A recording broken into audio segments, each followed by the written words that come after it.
அரசியல் சார்ந்து ஒரு கேள்வி கேட்குறேன். டப்புன்னு வேணாம் அது தவிர்த்துருங்க. அப்போ வந்து அவருக்கு சில பிரச்சனைகள் நடந்திருக்கு. அரசியல் பேசணும் தெரிஞ்சுக்கணும் சார், அதனால் தவறு இல்லைன்னு சொன்னோன்னே அவருக்கு பிடிச்சி போச்சு. உடனே ஆர்வமாயிட்டார். ஆர்வமாகி டக்குன்னு என்ன பண்ணார்னா, ஆசை ரொம்ப ஊறிட்டு இருந்தது. அப்போவே எனக்கு தெரியும் இவர் வந்து கண்டிப்பாக வந்துடுவார். வந்து விஜய் வந்து போய் பண்ண போகிறாரு, டெல்லிக்கு போக போகிறார் அப்படிங்கிற மாதிரிலாம் ஒரு தகவல் இருக்குது. இந்த ஆட்சி பொறுப்பில் அமர்றதுங்கிறது இந்த ரெண்டு கட்சி தான் மாறி மாறி வருது. மக்களும் ஒரு மாற்று எதிர்பார்க்குறாங்க. ஆனால் எனக்கு தெரிஞ்சு விஜயகாந்துக்கு அடுத்து வந்து பெரிய ரசிகர் பட்டாளம் இருக்குன்னா விஜய்க்கு இருக்குது கண்டிப்பாக. அப்படி இருக்கும்போது ஏன் வரக்கூடாது? அஜித்து நினைத்திருந்தால் ஒரு பெரிய வாய்ப்பு இருந்தது. ஜெயலலிதா உயிரோடு இருந்தப்பயே அவங்க அஜித்துக்கிட்ட அதிமுகவுக்கு அடுத்த பொறுப்புங்கிற மாதிரி பேசி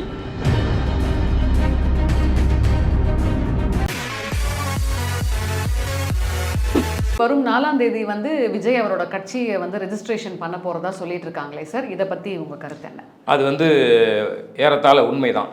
ஏன்னா இப்போ பொறுப்பாளர்களை கூட்டி ஒரு மீட்டிங் போட்டு அவங்கள்ட்ட கையெழுத்தெல்லாம் வாங்கி வச்சுருக்காரு. ஏன்னா அங்கே தேர்தல் ஆணையத்தில் ஒரு கட்சி ஆரம்பிக்கிறதுக்கு முன்பு நடக்கிற நடைமுறையெல்லாம் இருக்குல்ல, அதுக்கான வேலைகள்லாம் பண்ணியிருக்காங்க.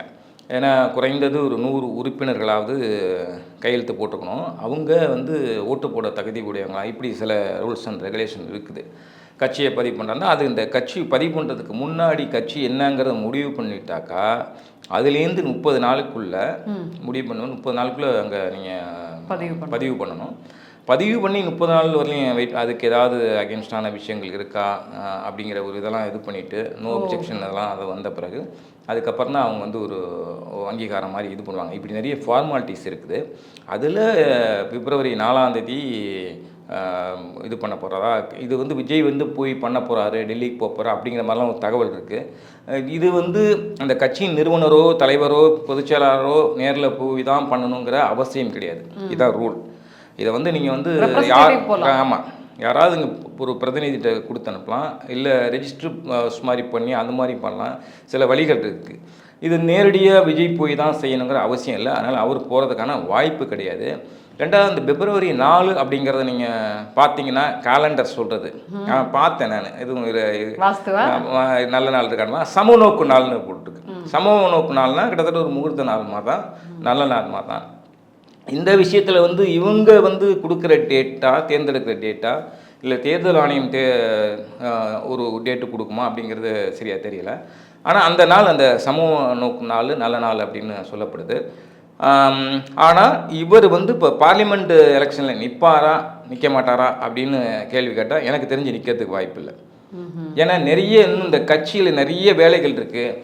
பொறுப்பாளர்கள் யார் யார் நிற்க வைக்க போகிறோம் இப்படிங்கிற, யார் யாருக்கு என்ன போஸ்டிங் கொடுக்க போகிறோம் அப்படிங்கிற விஷயமே ஒரு பெரிய ப்ராசஸ். எடுத்தோம் கவிழ்த்தோன்னு இன்னும் ஒரு 4 மாதம் தான் இருக்குது பார்லிமெண்ட் எலெக்ஷனுக்கு. எடுத்தோம் கவிழ்த்தோன்னு எதையுமே செய்ய முடியாது. அப்படி இருக்கும்போது இந்த நாடாளுமன்ற தேர்தலில் விஜயோட அரசியல் கட்சி நிற்பதற்கான வாய்ப்பு இல்லை. சரி, ஒரு சீனியர் ஜேர்னலிஸ்ட்டு உங்ககிட்ட ஒரு கேள்வி கேட்குறேன் சார். பொதுவாக ஒரு தனி மனிதன், ஆணாக இருக்கட்டும் பெண்ணாக இருக்கட்டும், அரசியலுக்கு எதுக்கு வராங்க? மக்களுக்கு நல்லது செய்கிறது தாங்க அரசியல். யாராக இருந்தாலும் அரசியலுக்கு மக்களுக்கு நல்லது செய்யும் நோக்கத்தில் இருக்கிற யாராக இருந்தாலும் கண்டிப்பாக அரசியலுக்கு வரலாம். முன்னாடிலாம் டீ கடைகளில் வந்து போட்டிருக்கோம், என்ன போட்டிருக்கோன்னா இங்கே அரசியல் பேசக்கூடாது. விஜய்கிட்ட ஒரு பேட்டி எடுக்கிறப்ப குங்குமம் பத்திரிக்கை நான் போயிருந்தப்ப ஒரு பேட்டி எடுக்கப்போ அரசியல் சார்ந்து, நான் சொல்கிறது 10 ஆண்டுகளுக்கு முன்பு அரசியல் சார்ந்து ஒரு இது கேள்வி கேட்குறேன். டப்புன்னு வேணாம் அது தவிர்த்துருங்க வேணாம். அப்போ வந்து அவருக்கு சில பிரச்சனைகள் நடந்திருக்கு. படத்தில் பேசின வசனங்கள் இதெல்லாம் வச்சு அவர் படத்துக்கு தடை ஜெயலலிதா இது பண்ணாங்க.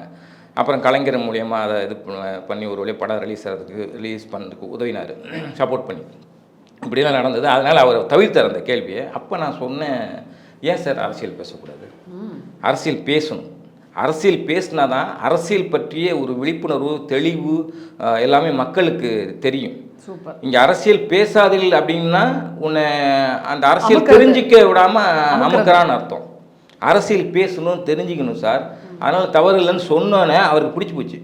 உடனே ஆர்வமாயிட்டார். ஆர்வமாகி டக்குன்னு என்ன பண்ணார்னா, அவர் செல்வகுமார்னு ஒருத்தர் இருந்தார், பிடி செல்வகுமார்னு ஒருத்தர்.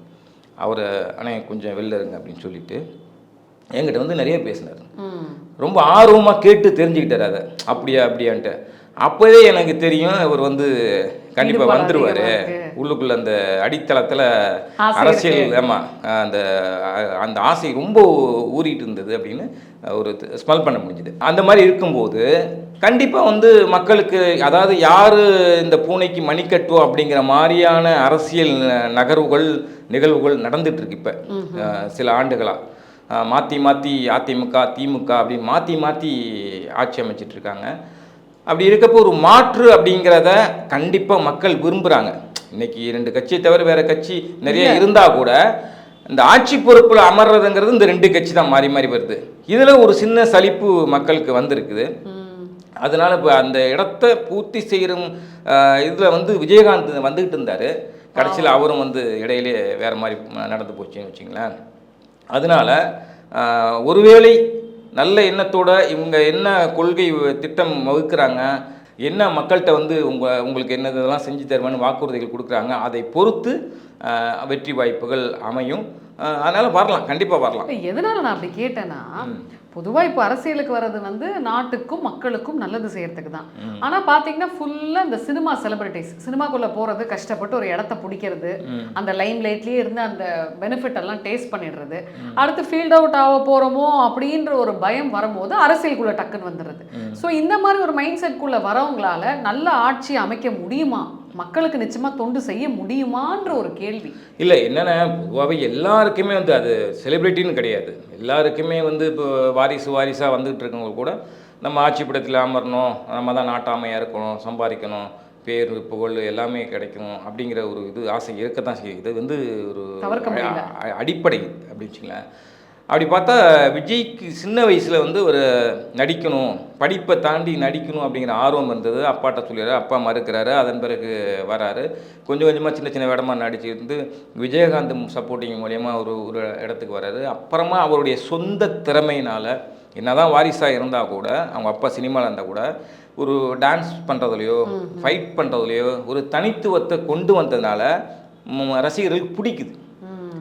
அப்படி கொஞ்சம் கொஞ்சமாக தன்னை வளர்த்துக்கிட்டு வந்திருக்காரு. அதனால் இப்போ வந்து மக்களுக்கு ஏதாவது செய்யணுங்கிற உண்மையான ஆசை கூட இருக்கலாம். நான் அவரோட இது பார்த்தேன், 0 ஹீரோ தலைவரே ஆகல, அதுக்குள்ளே தலைவருன்ட்டாங்களே. இதெல்லாம் ஒன்றுமே இல்லாதவனுக்காக நடக்கிறப்ப இந்த உயரத்தை ஒரு நீங்கள் அதான் அடிக்கடி சொல்கிறேன் நான், இந்த தாம்பரத்தை தாண்டிட்டு வச்சுங்களேன், விஜய்க்கு அவ்வளோ ஃபேன்ஸ். எனக்கு தெரிஞ்சு விஜயகாந்துக்கு அடுத்து வந்து மப்சலில் பெரிய ரசிகர் பட்டாளம் இருக்குன்னா விஜய்க்கு இருக்குது கண்டிப்பாக. அது அவருடைய படம் வசூல் பண்ணுறதில் வச்சு நீங்கள் புரிஞ்சுக்கலாம். அப்படி இருக்கும்போது ஏன் அது மாதிரி சொல்லக்கூடாது, ஏன் வரக்கூடாது? கண்டிப்பாங்க ஒரு மக்கள் பலத்தோடு தான் இருக்கிறார், சும்மா இல்லை. மக்களும் ஒரு மாற்று எதிர்பார்க்குறாங்க. ஆனால் இவர் என்ன மக்கள் முன் வாக்குறுதிகளை வைக்க போகிறாரு, அது உண்மையாக இருக்குமா இல்லையா அப்படிங்கிறது போக போக புரிஞ்சுக்குவாங்க மக்கள். அதை பொறுத்து தான் அவருடைய வெற்றி வாய்ப்புலாம் அமையும். ஆனால் இந்த நாடாளுமன்ற தேர்தலில் அதுக்கான வாய்ப்புகள் தான் சொன்னேன், நிறைய ப்ராசஸ் இருக்குது. அதெல்லாம் முடித்த பிறகு தான். ரெண்டாவது, விஜய் வந்து கட்சியை நடத்த முடியுமா, அதுக்கு நிறைய பணம் செலவாகும், ஓட்டுக்கு பணம் அப்படிங்கிறதுலாம் இருக்குது. அப்படி இருக்கும்போது இந்த கட்சி ஆண்டுகிட்டு இருக்கிற கட்சி இவங்க வந்து அந்த பலத்தோடு இருக்கிறாங்க, அந்த செல்வாக்கோடு இருக்கிறாங்க, ஓட்டுக்கு பணம் கொடுக்குற அந்த செல்வாக்கோடு இருக்காங்க, கோடிக்கணக்கில் செலவு பண்ணுவாங்க. விஜய் அதை செய்வாரா அப்படிங்கிற ஒரு விவாதங்கள்லாம் போயிட்டுருக்கு. என்ன கேட்டால் கண்டிப்பாக வந்து இது விஜய் தான் செய்யணுன்ட்டு இல்லை. நீங்கள் ஒரு 15 ஆண்டுகளுக்கு முன்பு பார்த்தீங்கன்னாக்கா விஜய் ரசிகர் மன்றம் சார்பாக வந்து இந்த நோட்டு புத்தகம் வழங்குறது, சின்ன சின்ன உதவிகள் மாணவர்களுக்கு செய்வார். இதை வந்து அவர் சொந்த காசில் பண்ண மாட்டார். ரசிகர் மன்றம் நடத்துகிறாங்களே அவங்க வந்து இது வாங்கி தருவார், அது கொடுக்குற மாதிரிலாம் ஒரு சீன்லாம் ஓடுனுச்சு. அந்த மாதிரி இப்போ அரசியல் கட்சின்னு வர்றப்ப சொந்த பாக்கெட்லேருந்து தான் பணம் போட்டு செலவு பண்ணுங்கிறதால இப்போ கரெக்டாக புத்திசாலித்தனமாக இருக்கிறாங்க. இதுக்கு வந்து நிதி தர்றதுக்கு நிறைய பண முதலைகள்லாம் இருப்பாங்க.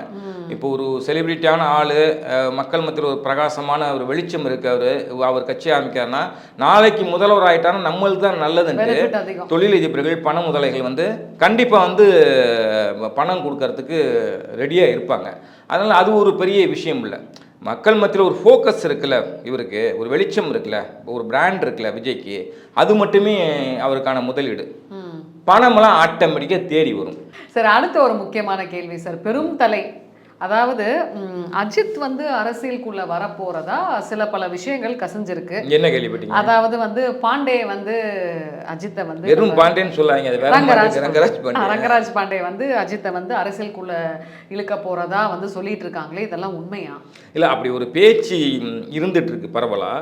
அதாவது ரங்கராஜ் பாண்டே மூலம் தலைகிட்ட பேசி பிஜேபிக்குள்ளே கொண்டாந்து வச்சு இங்கே தமிழ்நாட்டில் தாமரையை மலர வைக்கிறதுக்கான ஒரு திட்டம் இருக்குது அப்படிங்கிற மாதிரி ஒரு பிளான், மாஸ்டர் பிளான் வச்சுங்களேன், அப்படி சொல்கிறாங்க. ஃபர்ஸ்ட் மீனா போகிறதா இருந்தது, இப்போ அடுத்து இவருமா? மீனா வந்து தேசிய இது இந்த மாநில தலைவரெலாம் ஆக முடியாது, சொல்ல முடியாது. பிஜேபியில் எது வேணால் நடக்கும், யார் எப்போ என்ன ஆகுறாங்க. ஆமாம், அதனால் எது வேணால் நடக்கும்னு வச்சுங்களேன். ஆனால் அஜித் வந்து இதுக்கு சரிப்பட்டு வருவாதா? அதுக்கெல்லாம் அவர் சரிப்பட்டு வர மாட்டார் அப்படிங்கிற ஒரு ஏன் சார் ஒரு பொதுவாக ஒரு ஃபங்க்ஷனுக்கே வந்து தலையை காட்ட மாட்டேங்கிறாரு. ஃபங்க்ஷனை விடுங்க, அதாவது ஒரு ஃபீல்டில் இருக்கோம்னா அந்த ஃபீல்டு தான் நம்மளை இந்த அளவுக்கு தூக்கி விட்டுருக்கு, அந்த நன்றியை நம்ம மறக்கக்கூடாது. எத்தனை பேர் இறக்குறாங்க, அதுக்கே வந்துட்டு அவர் வந்து ஒரு என்ன சொல்கிறது, அந்த டெத்துக்கு வர மாட்டேங்கிறாரு. அட்லீஸ்ட் வர முடியலன்னா ஒரு வீடியோ மூலமாவது அவரோட அந்த கிரீவியன்ஸை வந்து சொல்லலாம். இதெல்லாம் பண்ணாத ஆள் வந்து எப்படி சார் அரசியலுக்குள்ளே வர முடியும்? இல்லை, இப்போ அவர் அரசியலுக்கு வர்றேன் நான் அப்படின்னு சொன்னாரா? இல்லை, அது வேலைகள் நடக்குது, முடிவே ஆகலை. அதுக்காட்டி இவங்களா வந்து ஒரு இதை கோர்த்து மாலையாக்கி போட்டுட்டாங்க. அப்படி கிடையாது. அஜித் நினைத்திருந்தால் ஒரு பெரிய வாய்ப்பு இருந்தது. ஃபர்ஸ்ட் டைமாக சொல்கிறேன், ஜெயலலிதா உயிரோடு இருந்தப்பே அவங்க ஜெயலலிதா மேடம் வந்து அஜித்துக்கிட்ட அதிமுகவுக்கு அடுத்த பொறுப்புங்கிற மாதிரி பேசி தனக்கு பிறகு அஜித் மூலிமா வழிநடத்தின ஒரு திட்டம் இருந்ததாக ஒரு நபர் மூலியமாக எனக்கு தெரியும். கொஞ்ச நாளைக்கு முன்னாடி அதுக்கான பேசுறதுக்கான காலம். ஆமாம், அவங்களுக்கு பிறகு வந்து அஜித் அதிமுகவுக்கு வழி நடத்துவார் அப்படிங்கிற மாதிரி ஒரு சூழல் இருந்தது.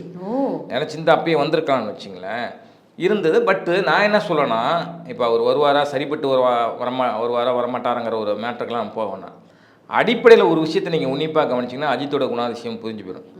அவர் வந்து எனக்கு ரசிகர் மன்றமே வேண்டாம் அப்படின்னு கலைத்தவர் அத்தனை லட்சம் ரசிகர்களை வந்து ஒரு நிமிஷத்தில் உதறிட்டு போனவர். அப்படி இருக்கிறவர் வந்து ஒரு கட்சி உறுப்பினர்கள் சேர்க்கறது, பல பஞ்சாயத்துக்களை பார்க்கணும், பல டிஸ்டர்பன்ஸ், பல தொந்தரவுகள் இருக்குது. ஆனால் இதெல்லாம் அஜித் ஒரு டீசெண்டான ஆள். இதெல்லாம் அவர் வந்து மெனக்கெட்டு செய்வாரா? இப்போ தனிப்பட்ட முறையில் எந்த ஒரு விஷயத்தையும் கருத்து சொல்ல மாட்டாங்க, எங்கேயும் வரமாட்டாங்கிறாரு, போக மாட்டேங்கிறாரு, அவருடைய பட ப்ரொமோஷன் வரமாட்டாங்க. அப்படிங்கிறப்ப இழுத்து போட்டுக்கிட்டு ஒரு பெரிய ப்ராசஸ் இது. அரசியல் கட்சிங்க பெரிய ப்ராசஸ்ஸு. பழம் நழுவி பாலில் விழுந்தாலும், அதாவது பிஜேபியாக அழைத்து இவருக்கு பெரிய போஸ்ட்டு, தலைவருங்கிற போஸ்ட்டை கொடுத்து வழிநடத்த சொன்னாலும் இதை அஜித் விரும்புவாரா அப்படிங்கிறது ஒரு கேள்வி. எனக்கு தெரிஞ்சு அஜித் அரசியலுக்கு வர்றதுக்கு வாய்ப்பு 0% தான் இருக்குது. ஆனால் அரசியலும் சரி, சினிமாவிலும் சரி, எது வேணாலும் எப்போ வேணாலும் மாறலாம், யாருடைய எண்ணமும் எப்போ வேணாலும் மாறலாம். அதனால் இந்த நிமிஷம் நம்ம பொறுத்தவரையிலையும் அஜித் வந்து அரசியலுக்கு வரமாட்டாருங்கிறது தான் என்னுடைய கருத்து. ரீசெண்டாக வந்து இப்போ பிரேமலதா அம்மா வந்து அவங்க ஏற்றின அந்த ஃப்ளாக் வந்து அறுந்து போச்சு இல்லையா? ஒரு சின்ன விஷயத்துக்கு கூட வந்து பார்த்தீங்கன்னா வந்து அபசகனம் பார்ப்போம். இவங்க ஏற்றின கொடி இந்த மாதிரி அறுந்துருச்சு, அது எப்படி? அப்போ அதெல்லாம் ஒரு சின்னதுங்க. இதில் வந்து சென்டிமெண்ட்டு அதெல்லாம் பார்க்கக்கூடாது. ஒரு தேசிய கொடி அவர் வந்து முன்னெச்சரிக்கையாக இருந்திருக்கணும். பொதுவாக வந்து ஒரு தேசிய கொடி ஒரு விழா நடக்குதுனாக்கா அந்த விழா நடக்கிறதுக்கு முன்பு ஒத்திக்கலாம் பார்ப்பாங்க. ஒன்றும் இல்லை, இப்போ எங்கள் ஏரியாவில் ஒரு சங்கம் வச்சுருக்கோம், நாளை மறுநாள் வந்து தேசிய கொடி ஏற்ற போகிறோம் அப்படின்னாக்கா முதல் நாளே வெள்ளவட்டம் விட்டு எப்படி இது பண்ணணும் அப்படிங்கிற ஒரு சின்ன இது இருக்கும். நிறைய இடங்கள் அப்படி தான் நடக்கணும் வச்சுங்களேன். அதையெல்லாம் செஞ்சு பார்த்துருக்கணும். ஒரு சில பேர் அதுக்குள்ளே என்ன சொல்லிட்டாங்கன்னா, விஜயகாந்துக்கே வந்து பொறுக்க முடியல, அதனால தான் அந்த கொடி அறுந்து போச்சு, அவர் ஆசையாக அந்த டிசைன் பண்ண ஃப்ளாக் அது அவரோட. இதெல்லாம் மூடத்தனமாக பேசுறது, இதில் மூடத்தனமாக பேசுறது. அப்படி நம்ம அதை எடுத்துக்கூடாது. மூடப்பழக்கமே வேண்டாம்னு வச்சுங்களேன். ஒரு சென்டிமெண்ட்டாக அது மாதிரி சொல்கிறாங்க தவிர இதில் என்ன அபசகுணம் ஒன்றும் இல்லை. கயிறு செடியில் நஞ்சு போயிருந்துருக்கு, ஏதோ இதாகிடுச்சு.